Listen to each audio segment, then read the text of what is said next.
Bom dia. Vou apresentar agora para vocês o meu projeto sobre os efeitos de sexo, idade e raça na qualidade da insensibilização em bovinos e a sua correlação com a qualidade da carne. Meu orientador é o professor Augusto. Quando a gente fala de qualidade de carne, geralmente a gente associa aí aos aspectos intrínsecos da carne, né? A gente lembra de aparência, composição nutricional, rendimento, palatabilidade, e aí a gente relaciona muito a maciez, sabor, cor, odor, suculência. Mas alguns autores vêm atualizando esse conceito de qualidade da carne, o que foi denominado de qualidade ética, que nada mais é do que a inclusão do conceito de bem-estar animal, que se refere aí a como os animais foram criados desde o seu nascimento, né, lá na propriedade, até o momento do abate lá na indústria, na planta frigorífica. O que seria, então, essa qualidade ética, né? É a junção do bem-estar animal com o abate humanitário. E aí a gente tem 6 fatores principais que são envolvidos dentro, né, da qualidade ética, que relaciona diretamente com a qualidade da carne. Nós temos o fator ambiente, que está relacionado aí ao sistema de criação, né, do animal, aí entra conforto térmico, densidade, as instalações da propriedade e até as instalações do próprio frigorífico que vai receber esse animal. O fator nutrição, que está relacionado muito com a condição física do animal, a composição e a quantidade do alimento que esse animal está recebendo, disponibilidade e a qualidade da água que esse animal vai consumir, né, durante o seu momento de criação. O fator sanidade, que está relacionado aí à ausência de doenças, né, no animal, a ausência de ferimentos, e aí estende um pouquinho até a parte de segurança durante o processamento também.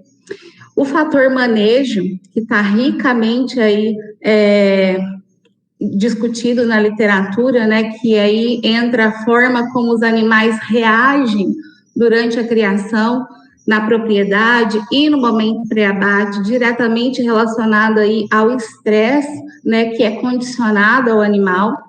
E aí a gente lembra que os animais estão expostos a vários fatores estressantes, como mudança de ambiente, o próprio embarque, o transporte, o desembarque desses animais, mistura de lotes, né, com animais que eles não estão acostumados. O próprio jejum que é aplicado é um fator estressante, os métodos de condução, contenção e as pessoas estranhas, né, que eles estavam acostumados com algumas pessoas lá na propriedade, e aí chega ali no ambiente do frigorífico, são pessoas diferentes, e tudo são fatores estressantes para os animais. E aí também tem o fator animal e o fator insensibilização, que são o foco do nosso trabalho.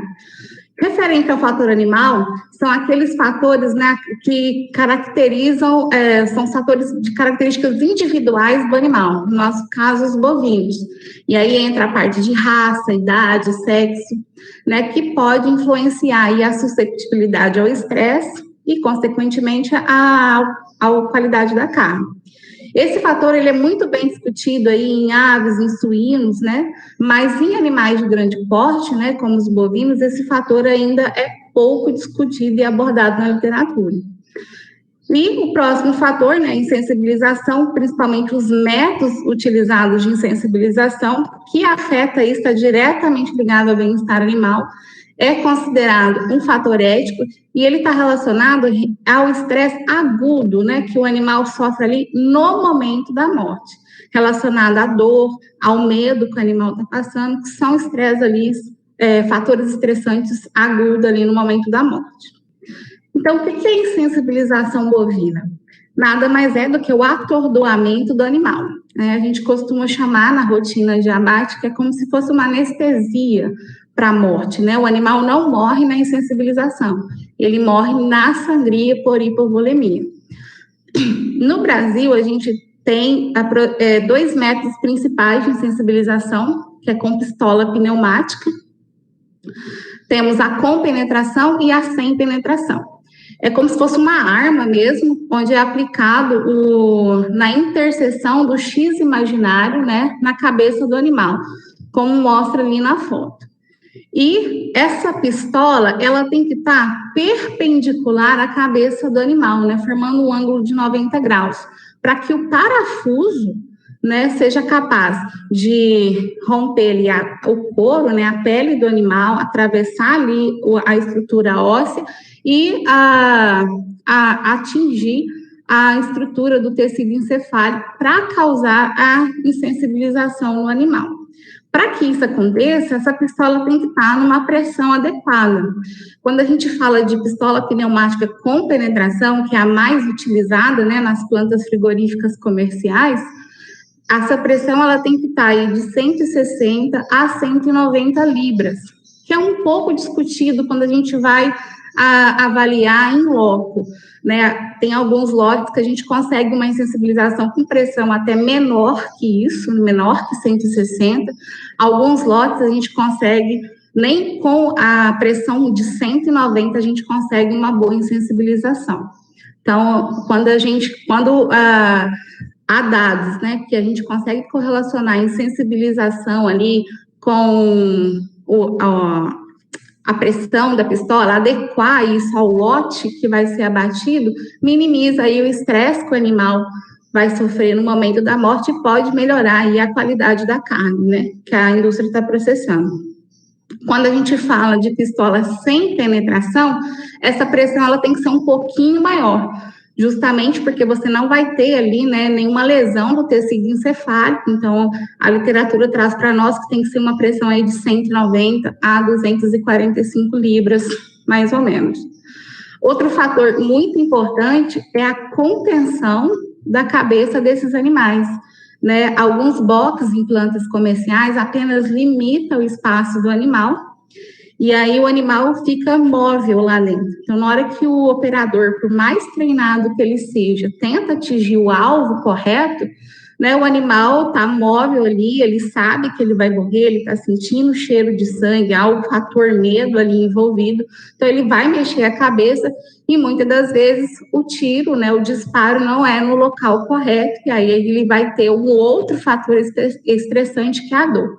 Então, a contenção da cabeça, ela contribui para atingir esse alvo com maior precisão, aumentando, né, a eficácia da insensibilização e diminuindo aí o fator estressante ali no momento do abate. E como que eu verifico, então, se esse animal foi ou não insensibilizado? Né? De acordo com o Manual de Bem-Estar Animal, que foi aprovado, né, que é utilizado pelo Ministério da Agricultura, existem 4 fatores que são essenciais para você avaliar. O primeiro fator, né, associado com a queda, associado ao fator vocalização. Então, o animal ali, ele tem uma perca da consciência, né? Então, ele cai, a partir do momento que você dá o disparo, ele cai e ele não vocaliza. O segundo fator é a ausência da respiração rítmica, né? Então, quando a gente olha o animal na praia de vômito, as setas azuis estão mostrando, não há movimentação do flanco, né, ali do vazio do animal, ele perde essa movimentação, e quando você coloca, o operador coloca a mão no focinho do animal, ele não percebe, né, a inspiração e a expiração. O outro fator é a ausência do reflexo corneal. Então, o animal ele não pisca, né, seja sozinho ou por reflexo. Então, se o operador coloca o dedo no olho do animal, ele não tem nenhum reflexo. E, por último, a ausência do reflexo de endireitamento da cabeça, né? O animal ele não tenta levantar de forma alguma. Esses fatores indicam que o animal foi insensibilizado. Há fatores secundários, né, que vai auxiliar para você identificar uma insensibilização bem feita, bem sucedida. Mas esses são os fatores que identificam que o animal foi realmente insensibilizado, ok?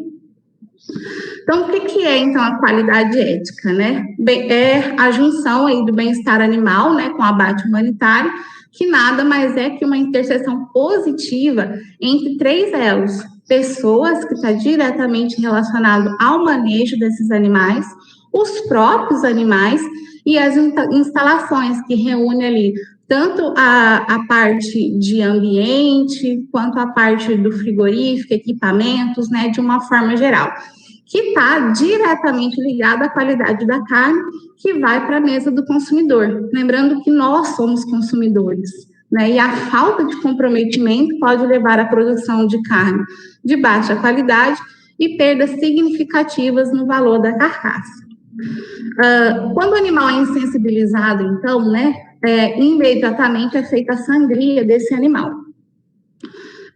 Recomenda, quando a gente usa pistola pneumática penetrante, recomenda que a sangria seja feita em no máximo de 1 minuto. Quando é sem penetração, esse tempo reduz, né? Como não tem lesão do tecido encefálico, o animal pode retomar a consciência mais rapidamente, então reduz para 30 segundos. Então, feita a sangria, o animal morre, né? Vem a óbito por hipovolemia. Se tem, com a interrupção do fluxo sanguíneo, o organismo, né, tem a interrupção do aporte de nutrientes, interrupção do oxigênio, mas o tecido, ele não, né, sabe que o animal morreu, ele vai tentar buscar um equilíbrio. E aí, ele vai, por vias em condições, né, anaeróbias, continuar ali o processo metabólico e recorrer às reservas de energia muscular. No caso do tecido muscular, a gente tem 3 reservas de energia, né? ATP, creatinofosfato e o glicogênio.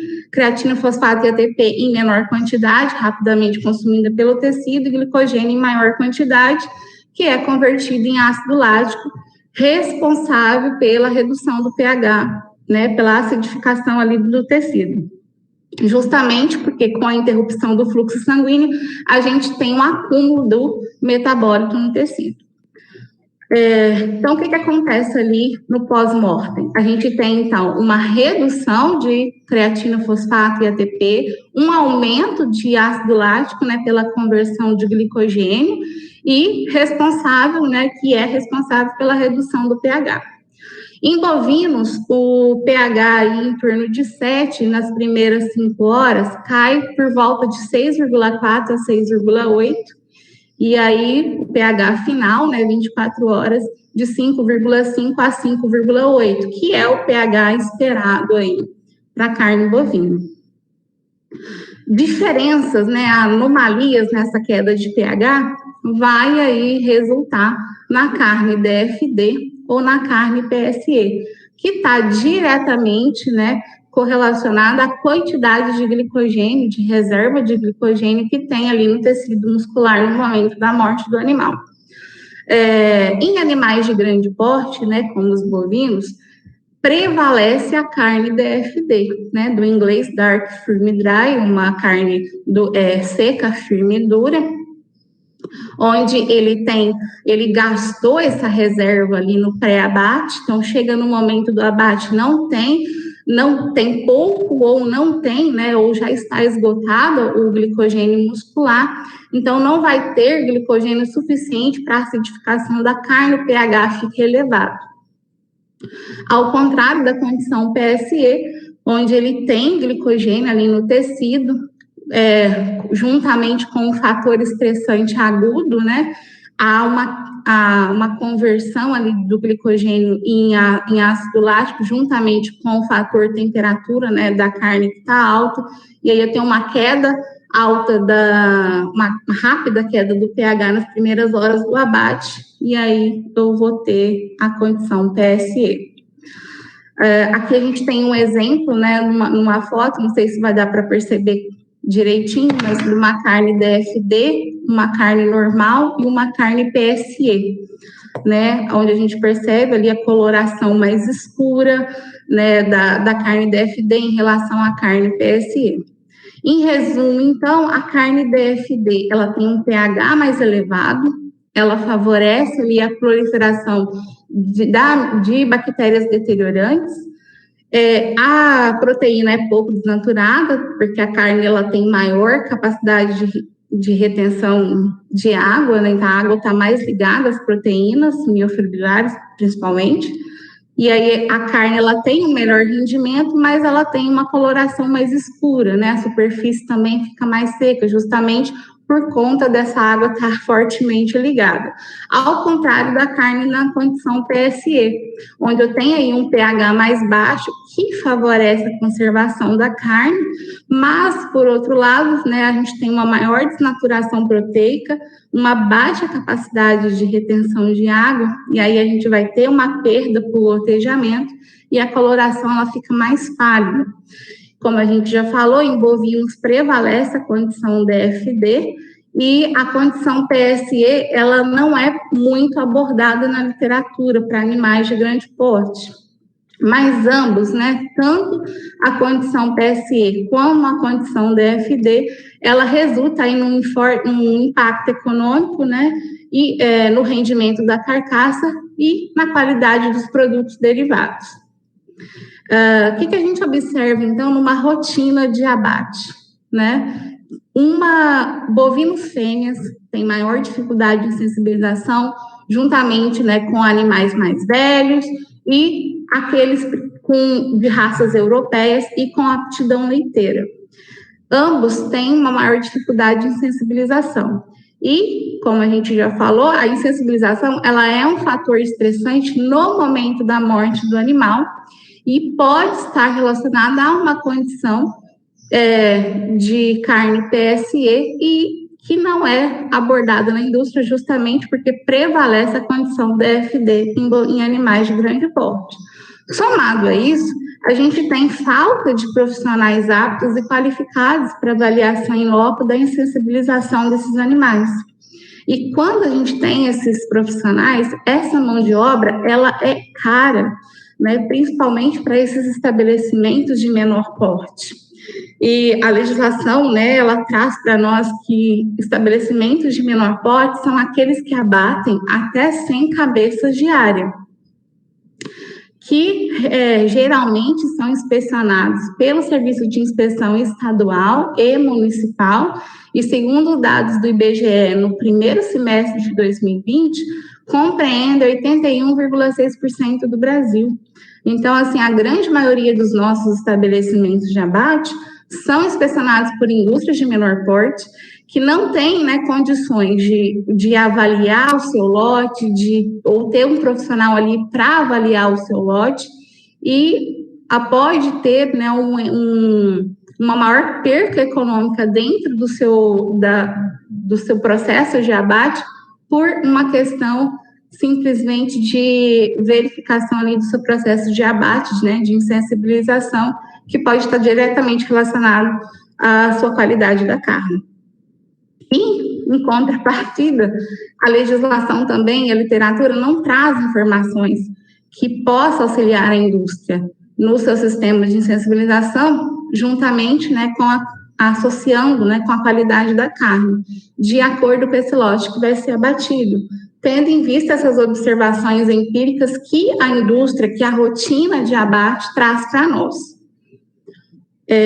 Então, o objetivo do nosso trabalho é avaliar a influência do fator animal, né, raça, idade, sexo, na insensibilização de bovinos abatido em plantas comerciais e a correlação com a qualidade da carne e tendência PSE por meio da avaliação dos parâmetros fisicoquímicos pH e cor.